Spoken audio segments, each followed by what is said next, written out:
सो हमें कहा in this question find the smallest value of P. This quadratic equation is given to us.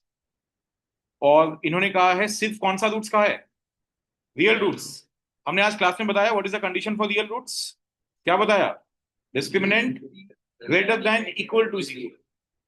Discriminant का formula b square minus 4ac greater than equals to zero. Understand all of you?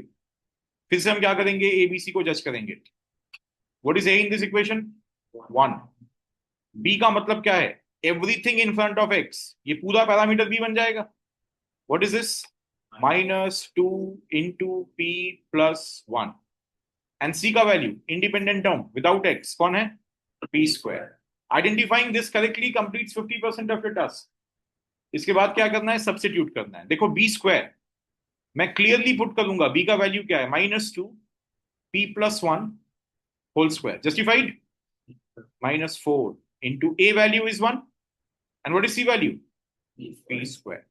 This is greater than equals to 0.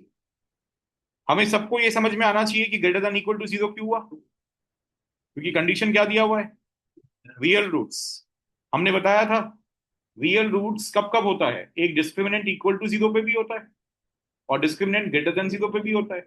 इसलिए दोनों को combine कर देंगे तो real roots का condition बन जाएगा greater than equal to 0। Having said that, what is -2 का square? 4. Now think what is p plus 1 whole square? It is p square plus 1 plus 2p. समझ में आ गया? Minus. What is 4 into 1 into p square? 4p square. And let this thing does not bother you. Greater than equal to 0 should not bother you. Let us open the bracket. 4 into p square, 4p square. 4 into 1, 4 into 2p, 8p. और बाजू में कौन है? -4p square greater than equal to 0. We get to see like terms, equal opposite cancel हो गया। क्या बचा हमारे पास? 4 plus 8p greater than equal to 0. I write 8p greater than equal to -4, right?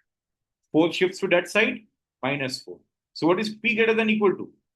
-4 by 8. p greater than equal to -1 by 2. यहां तक हमें सब समझ में आ गया होगा। सवाल देखेंगे क्या है। The question is find the smallest value of P. Can not you से स्मॉलेस्ट वैल्यू ऑफ पी? क्या होगा? Smallest value of P is -1/2।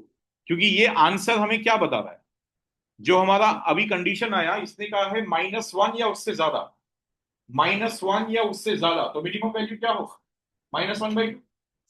In the condition they have said -1/2 या उससे ज्यादा, so what is the minimum value? -1/2. Hence the answer is -1/2. This question came in CBSE 2020.